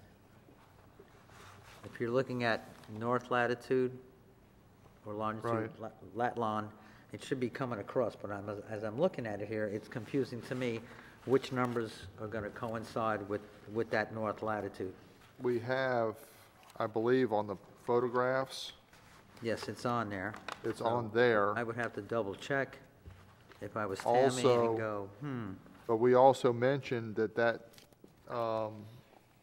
latitude and longitude, the north and the west, is going to basically be the center point, or no, a that's center point understood. within. Yes, sir, that's understood. And then we were going to enhance that information by basically depicting the four corners, or, 37 or 15 feet from this point. No, You yes, I depict the four understand that. corners. I understand. I'm just looking at the actual application without looking at the What photograph. page are you on the application? I'm not sure, I can't read it. Actually, he's on number this is an online application process, that and what that actually is? it's kind of difficult to use, but it basically shows the latitude and longitude for both locations, and we can certainly clarify that. I think after, and I'm new to this permit, Frank has done these a lot, so I'm relatively new to this particular permit. She does say in her letter, essentially we don't even have to use this permit application as long as we have the signatures. And that might be easier just to use the Word document. It says, please provide the signed signature page to the application or complete the attached application form for the proposed project. It's almost easier to do it on a Word document and just include I leave it once again to Frank, what he wants to do. But when you get in and do this online, they don't give you a lot of space, and they don't to actually provide a lot of information. Because I was also looking at block 17 on this piece of paper, and it says direction to the site. Hopefully it's very specific.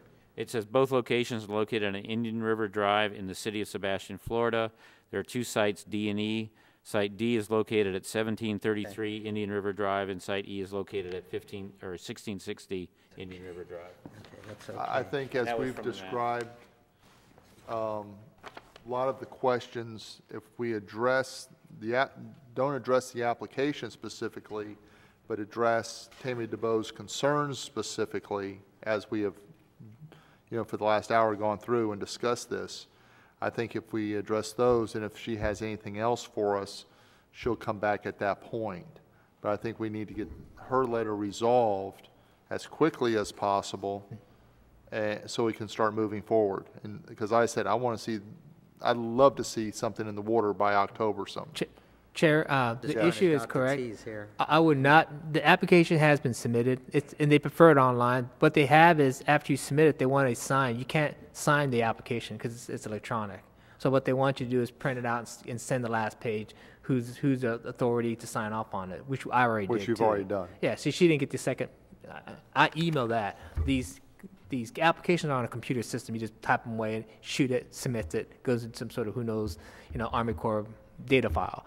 Right. I printed it out, just like the Army, just like St. John's, signed it, took the last page, scanned it, shot it to her. So she's got to take out of her email, stick it into the file, and there it is. There's a signed application, because it's kind of weird, but that, since you can't submit them like a mail, they want it electronic, but the electronic doesn't allow you to sign it. So you have to still do that one manual task. I would avoid going back to the application and start changing it. They've already accepted it. Let's just deal with the concerns and then go forward from there. I will provide in a more complete copy of this Word document electronically to both Michelle and Frank, based on our notes here. Right. And they can, like I said, I take no ownership to this in terms of it's not going to hurt my feelings, anything that's changed on here. I just gave them my best shot to begin with. I think what we did, and I appreciate all the hard work you did do, and you did a great job, and I appreciate it, because I think by and large, you answered all of the questions that are concerned. It's just now a sequence of copy and paste to do. And I also want to appreciate Jim's comment also of basically keeping it simple by don't elaborate on something that they're not asking for. And I think that was definitely a part of it. Okay. Any further discussion? So we go to point 2. No, I have a quick something to say. We're not the only group that has submitted and have been rejected on the first time. Well, yeah, We're not the only group of people that it's Okay. happened to. So. Yeah. all right. Chair, yes. again, you have not been rejected. No. No, You've we've gotten just been you have asked for further information. That's right. Thank you. Right. We're not rejected. We're just qualifying our previous submission.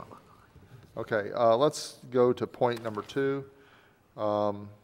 Discussion of oyster mats versus bags. I think the reason why this came up was based on the letter from the Florida Fish and Wildlife Commission, Conservation Commission, where it talked about the advantage of using bags over mats. Maybe this discussion will be very brief. One thing I did enjoy reading in this I'm trying to find out where it is now. I had it highlighted on another copy. Basically, where it was discussing that as the pilot project, we can go with the oyster bags and incorporate a few of the oyster mats to see what has the more positive result. I'm trying to see where I read that.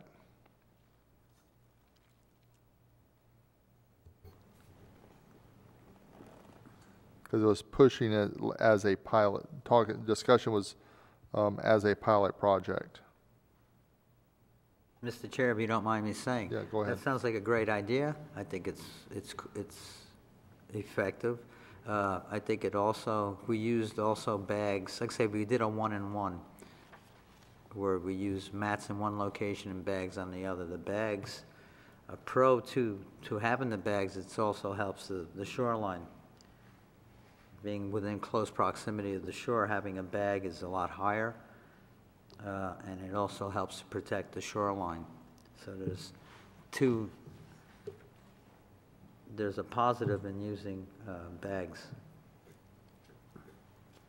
because of its height.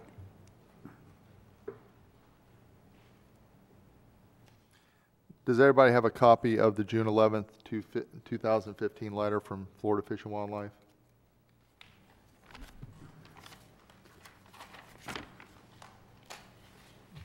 No. Basically, what it is saying, it says, project description. The first paragraph is basically introduction. We are providing the following input upon the request of the St. John's Water Management District to address potential adverse effects to fish and wildlife. Project description, the submitted application proposes the installation of 444.44 square feet of oyster mats at 2 sites in the western Indian River Lagoon. Comments on the recommendation. Based on the information submitted, FWC has the following comments recommendation regarding the project. We recommend that the applicant confer with the St. John's Water Management District Seagrass Monitoring Program to determine if the sites have historically contained seagrass. If so, we recommend that the sites which do not have historical grass presence be considered for the project, and we're already going to get that based on our earlier discussion. We recommend, and pretty much we know that there are no seagrass beds there, or most likely have been there. We recommend that the oyster shell bags is the preferred technique for this application. The site is likely to receive significant wave action given the fetch in this region. Oyster mats were designed for low energy areas, and specifically restoring dead margins of existing oyster reefs in the microtidal Mosquito Lagoon, whereas bagged oyster shells can withstand greater wave energy regimens. I'm sorry, but I haven't seen a whole lot of wave action in the lagoon, except for maybe when there's some big power boats going by. When there's an east wind, Chair, Well, I've seen some it whitecaps, hits but our shoreline pretty hard. Chair, again, the person who wrote this, Jeff Beal, I've had discussions with him. He patrols this area very well. I Okay. would avoid, again, going back to the discussion we had before, questioning the permitting agencies. They know this lagoon. They know Right. exactly the site. If he's asking a question, it's pretty, he is the expert. So, I mean, I would not start Don't questioning. question it. I would not question and start asking, do you know our lagoon? That's just an insult, I believe, to that yeah, person. that's true. And you said this individual patrols it routinely. He knows his lagoon. Okay. This is his area. Okay. We recommend that larva collection devices be placed at the sites, various locations and depths before the project is conducted to determine if the natural recruitment of oysters is sufficient for the project. I think Mr. Gill has already done that with his spat testing. Is that correct, Mr. Gill? I would assume it is, and after the Lagoon Preserve folks confirm that there is active spat there. Okay, so they have already done From the that. collection, I Right, from the placed, collection, you said that there collections down is there. active spats and it was present. confirmed. Okay, so we can at least reference that Chair, yeah, I think what they want to have to each of those questions is, that we have performed a SPAT test and tests are shown positive, our best of our knowledge, and that's all they want. You just didn't pick something out of the air. You've done some preliminary. I would highly recommend you went out there with DEP and reviewed the sites and observed these are the best locations, and then an NRB member went out there and put some SPATs out there, and it appears that the SPATs have shown signs of positive, oysters. And that's what they want to see, and so I said, good. Okay. So basically, if we basically agree with each of the points here, we should get through this loop of. His comments go to St. John's. St. John's comments are very, they have not submitted their comments because they're still waiting for the application to be closed out. When this thing was submitted, we were held because at the same time, St. John's, you got to pay a permitting fee. I had to get a waiver showing that our city makes a certain in population, so we don't pay the full $400 and something. We only pay $100.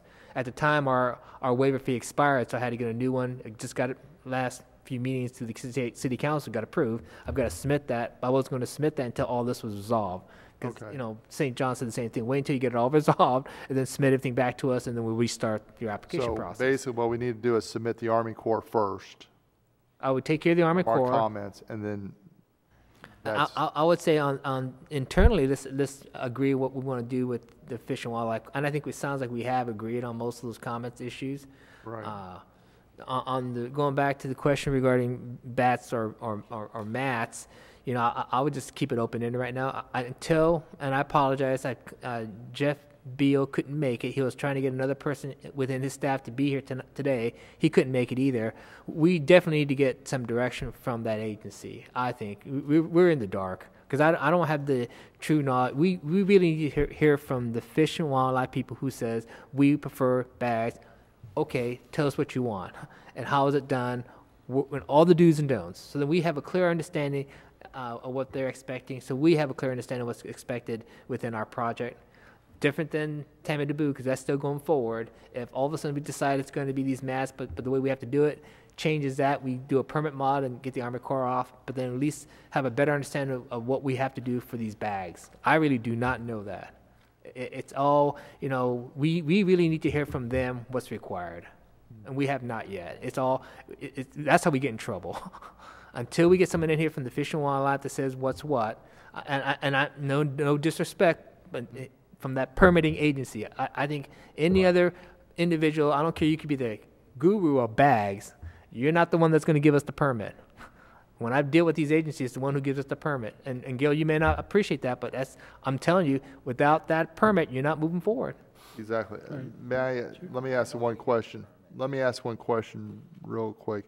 Do you think we can get someone from that agency, the Florida Fish and Wildlife, to speak with us at our September 1st meeting? I am trying, so yes, I am trying. Okay. That would be very helpful, because what I'd like to do, in the interim, if we can get this, I was hoping we could get the Army Corps application sent out prior to September 1, if we could, if that's feasible, but I don't think that's going to be feasible at this point, because we probably have to review all of the answers and sign off on it at the September 1 meeting, and then get that out right away. I know you want to, Chair, I know there's a rush to get it out, but it's got to be done and checked and reviewed. You're rushing something out to the Army Corps, and if it doesn't have all correct, you're going to cause more headaches with the permitting review, Right. and it's going to get kicked back again. Right, and I don't want to do that. Like I said, I want to be as expeditious as possible, but not reinventing the wheel nor delaying the rolling of the wheel. Mr. Chair, Go ahead. I've got one question. Down in number 4, third row, they've got the width of the oyster reef gaps should be a minimum of 5 feet spaced at 100-foot intervals. I don't believe the areas we've designated are going to fit a bag approach, because we just aren't dealing with that kind of lineal feet of space. So I don't know what the thought is there, unless they want to modify the areas. speaking about the spacing between the bags? No, No, the space in the oyster reefs, I think this really That's, isn't overly applicable right now because we're basically just dealing with 2 sites at this point. they're small. And they're they're small small, yes. as a contingent. So really, I think if we address this answer by saying that, you know, we appreciate the comment, however, based on the size of our 2 sites as a pilot project, it's not applicable. You know, And that's basically for organisms and small fry fish to be Right. able to get in and out and not get entrapped. um, Okay.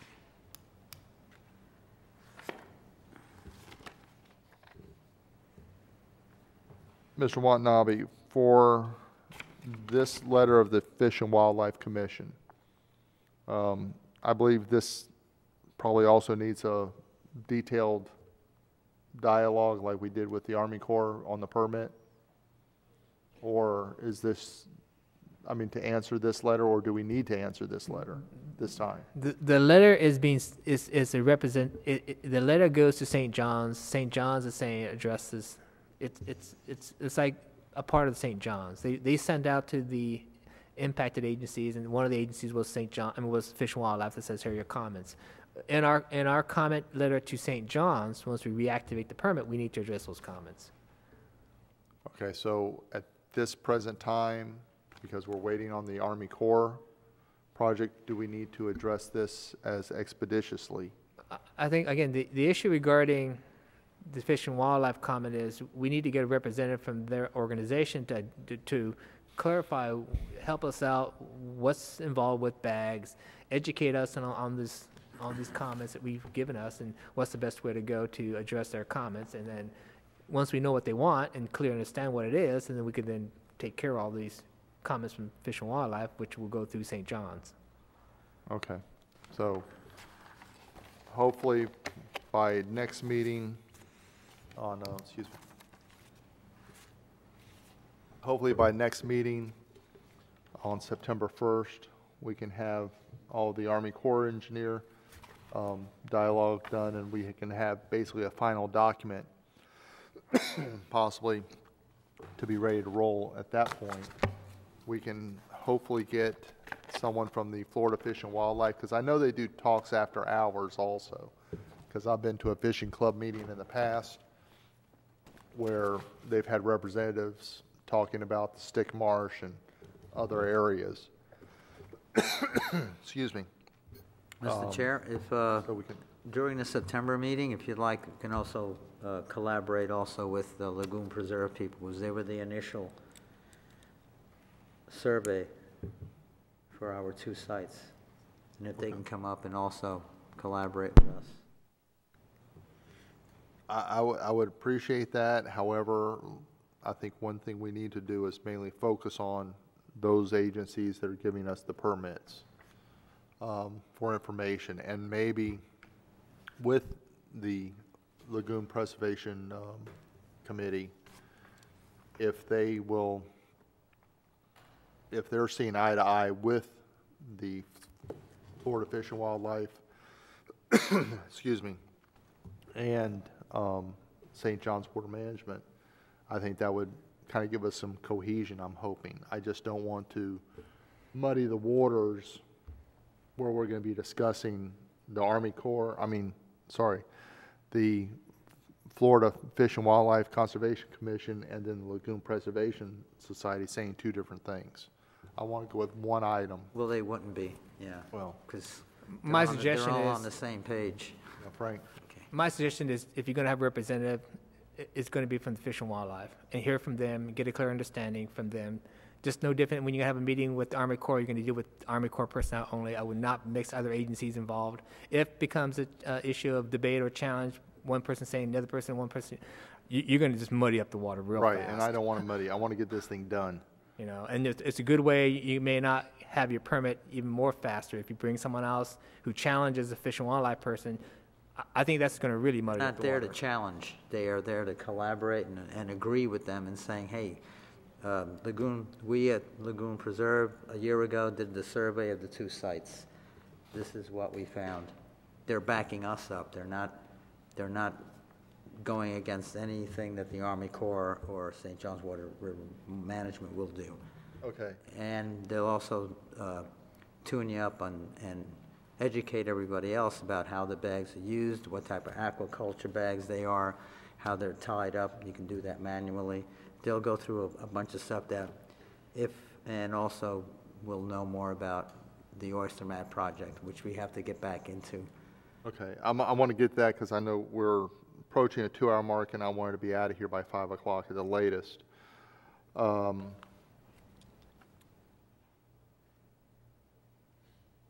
For our September 1st meeting, I think we'll put the Lagoon Preservation Society on hold for right now. We need to get the permits done and resolved. I'd like to only invite at this time, I'm not saying for future, but at least for this time, for the permitting process to get things done. Let's go solely with the Florida Fish and Wildlife Commission representatives. If we can get them in here on the September 1 meeting, and then go forward from there. I would like to ask for comments from the other committee members at this time concerning the Florida Fish and Wildlife Committee letter that we've discussed, because this is discussion with the bags or the mats, and I'm thinking we kind of need some more information before we proceed further. But from this side, any comments or Miss Adriana? Whichever they prefer, and it may be a combination of both, you know. If we can get, okay, but I think we can do that with a modification of the Army Corps permit once we get that approved. Right. Rose, anything? No, I only have experience with the mats. I've never done a bag, so. Okay. Jack? Okay. Jim? I've expressed my concern. Okay. And I agree with you. Keep it simple. Let's answer what's asked of us. Bob, anything? No, I totally concur with Frank. None of us are experts on this, and this, as Tammy explained to me, this is an evolving science, and so, you know, they're open to whatever. So I agree. We just answer the questions as we're presented, and if we can get FWC here on September 1st, fantastic. Okay. Gil? No comment. Okay. All right. Thank you. I understand about the Lagoon Preservation Society, That has nothing and to I do with it. understand, but I I'm just not even want to... discussing that anymore. I'm just, Okay. bags, as far as Rose is concerned, your thoughts? And I think bags are they're easier to handle. Yeah, I just have Easier to to be bag up, educated. yeah. I've just never. Just one done way that, of doing it, but Okay. Nothing further on discussion of the oyster bags versus the mats at this time. I would like our Eagle candidate to come forward to give us an update on his Eagle project with the oyster restoration project that he's doing with.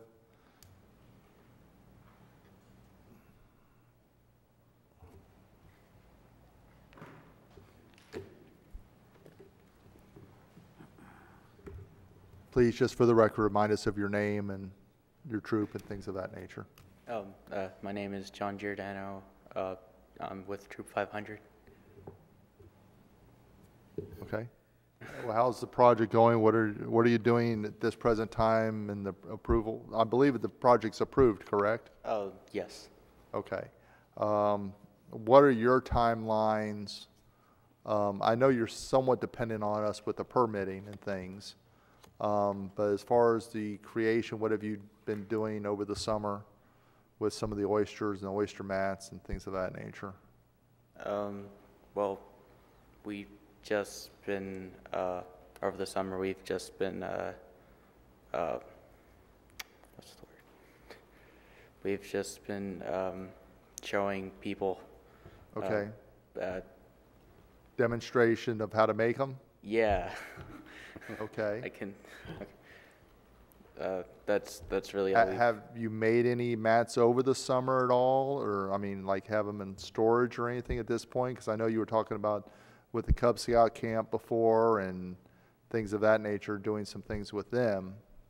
Yes, well, we did make some with them, so like that's pretty much So about how many do you have made so far, approximately?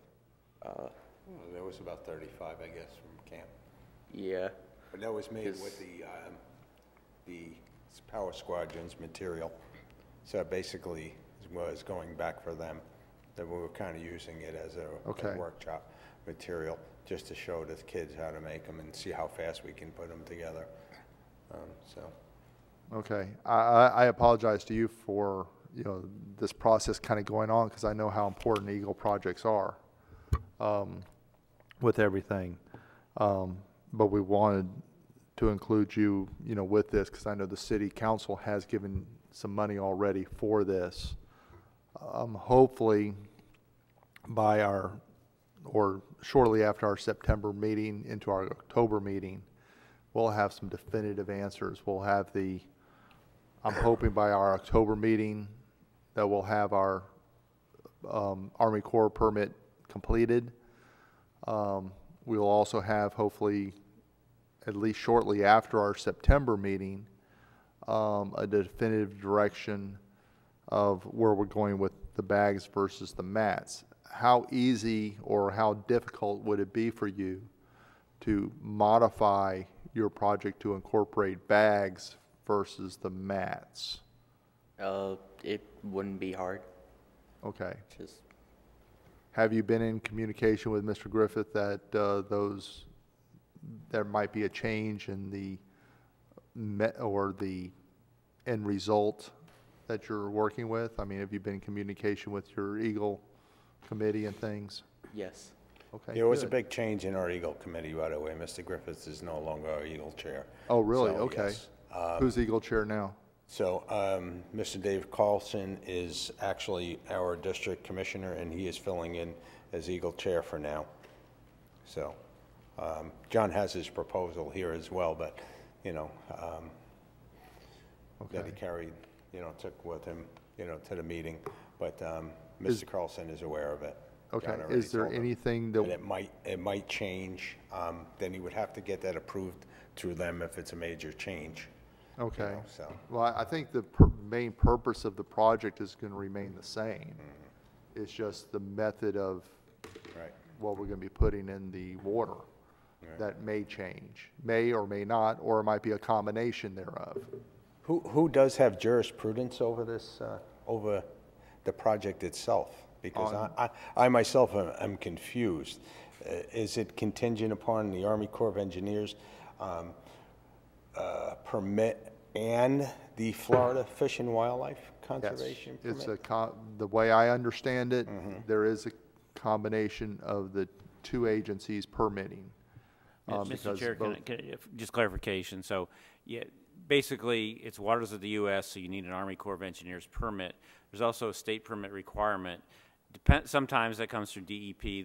This one happens to be through the St. Johns River Water Management District, but the Florida Fish and Wildlife Conservation Commission has the ability to comment on any state permit that affects their trust resources.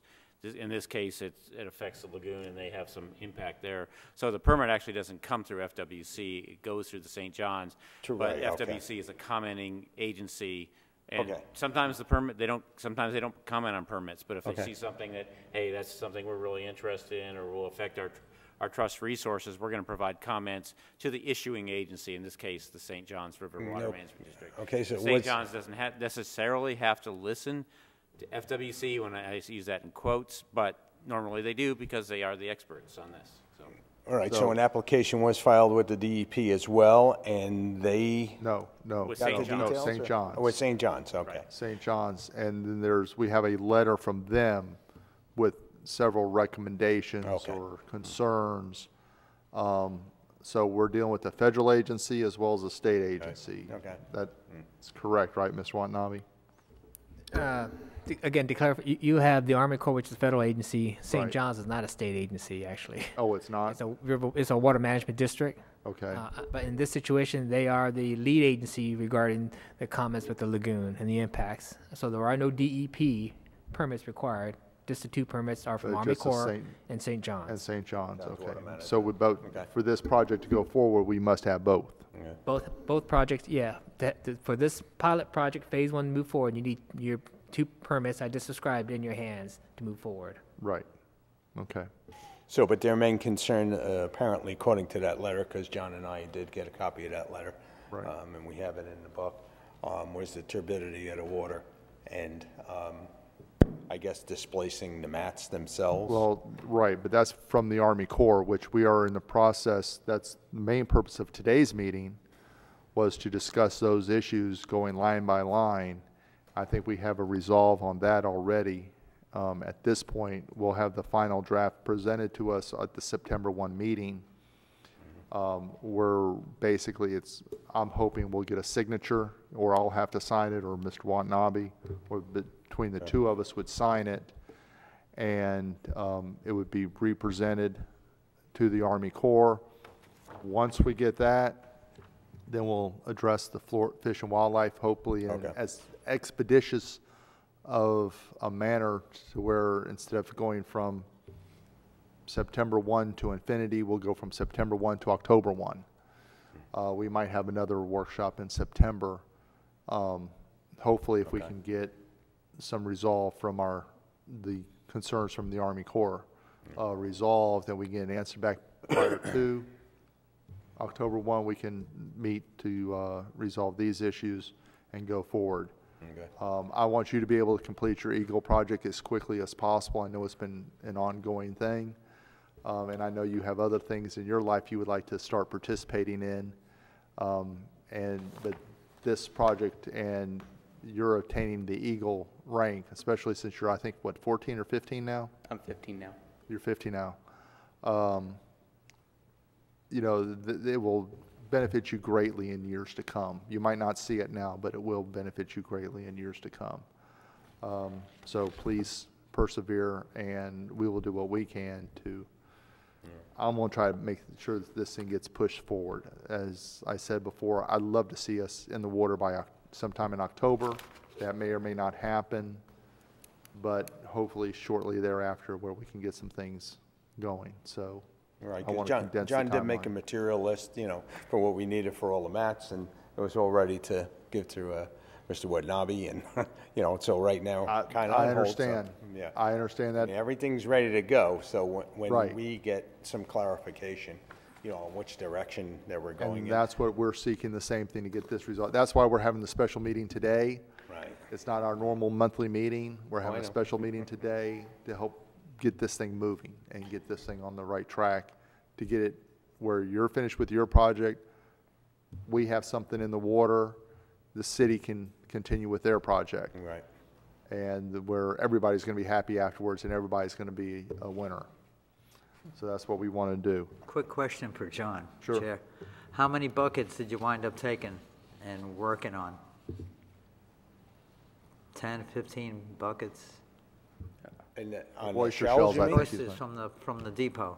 No, we didn't get them from them. Where'd you We get got them from, no, we didn't take the shells yet from there. We left our own. Really? Yeah, yeah, we left them for our go, project, and I we think- just, he took them from the Power Squadron. Oh, So really? they were nice Oh, okay, I enough to, thought you were know, going to the just as a city's just as a workshop. depot and getting the yeah. buckets from there, okay. Very good. Well, I'm sure that those Cub Scouts and the Weeblos, whoever you instructed, and maybe younger scouts benefited from the project and everything that you covered. I wish I could have been out there. I wish I knew when it was going to be so I could be out there to see it. I'm sorry, I just didn't realize, but maybe if when you do it in the future, once we get some more definitive direction, I'll be out there to help you. September 19th will be Scout Skills and Thrills Weekend at Oklawaha, and I believe that he's going to set up another workshop out there to do it again with the boys. And that'll be probably, you know, the Weeblos again that are crossing over into Boy Scouts. Great. Soon. So you guys are Excellent. welcome. I will try to you be know, out there welcome to then. come. We're setting it up now. So, all right. Okay. But I have seen the results, you know, and I just wanted to, you know, comment on this. I have seen the results of oyster mats. I have never seen the results of bags.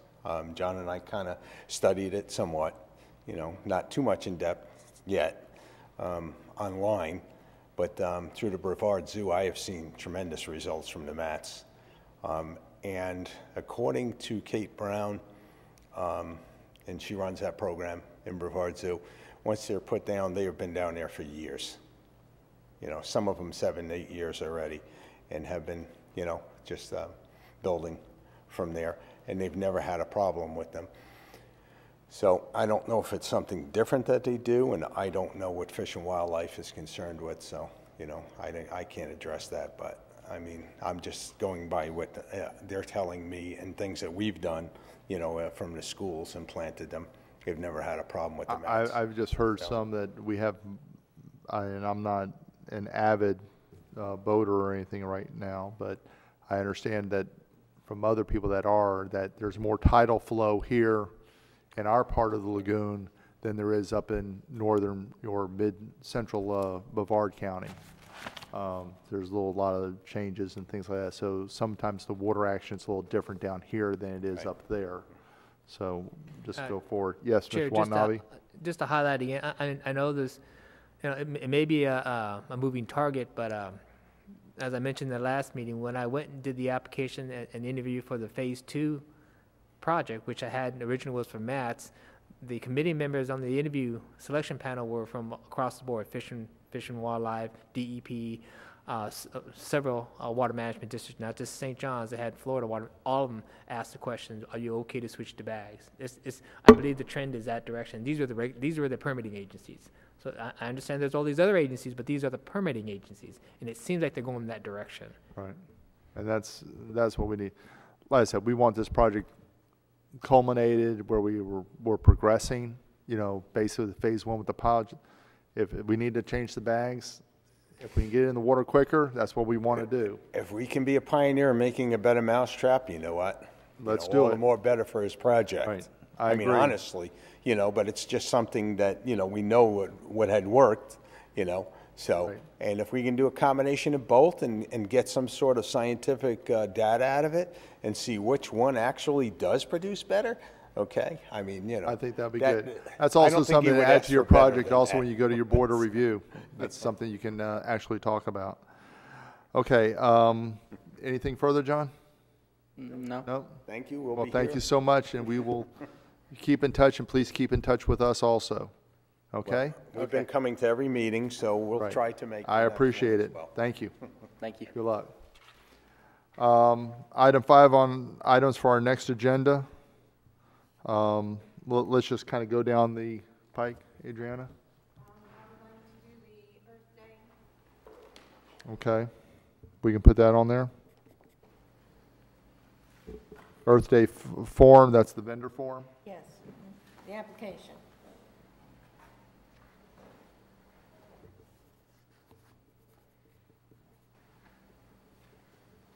Anything else? That's all for Is me. that okay, Rose? I would like to work on the vendor list. If there is a list of the applications from last year where I could pull information off of them, because the list that we were sent out from, I think Michelle or Jeanette earlier, some of it's just email and a name, and there's no organization or group, and I would like to make a document that has In other what the words, group a is, who the contact contact name, is. email, and what Absolutely. organization they represent. I Kinda tried like a to- grid. I We tried had to that go in and problem where- Google it, and it didn't work. Where Pulling Chair up was names. emailing me those applications, and then I'd have to print them out, and it was chaos. Okay. I was getting them sent to me. Well, Who has them? Is there a I form? have a Okay. list. Gil, can you bring that to the next Sure. meeting, please, and we can share that and get that in? And if you could please make like a spreadsheet type of form with all of those columns that we can just plug that data in, not only for this year, but for Absolutely. future contacts and things of that Right. nature, including like organization, contact person, email address, telephone number, Yes. physical address, whatever. Okay, thank you. Jack? Yeah, I'll be giving information about the banners and the signs that I've researched, and I've asked Michelle to forward some artwork to a few companies, so by September 1st, we'll certainly be in good shape on all that. Excellent, thank you. Starting at the far end, Jim? I think we'll be ready for an update on the Champion Tree website.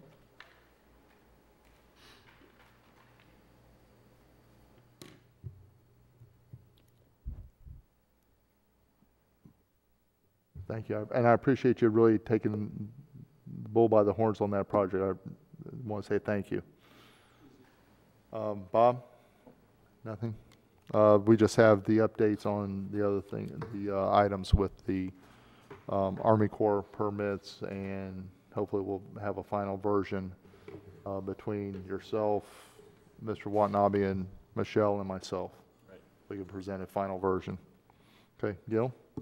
Probably work on, we should maybe try working on getting acquired speakers for the winter months. Guest speakers. Okay. Discussion about guest speakers. And subjects.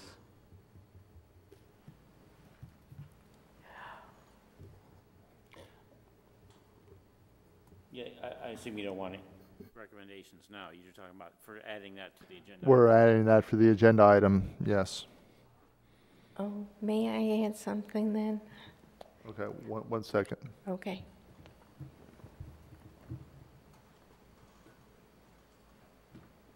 Okay, yes, Adrienne.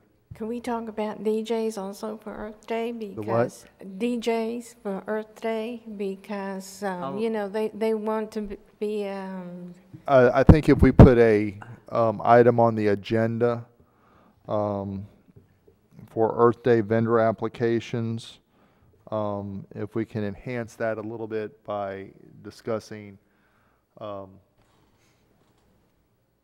Earth Day activities. yes, okay. And that would be, I think, inclusive of DJs, raffles, all those kinds of items that we can incorporate into that one topic, and not just make it a specific, because I think, you know, there's several things that would need to be addressed. Okay? Okay, thank you.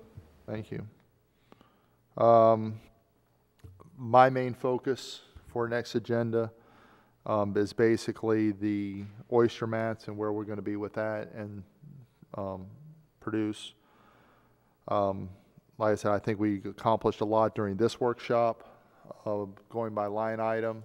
Bob, again, I want to appreciate all your hard work and input on that, and also all the other committee members of their comments, to where we can get this thing done. I would love to, like I said, be in the water by October, sometime in October.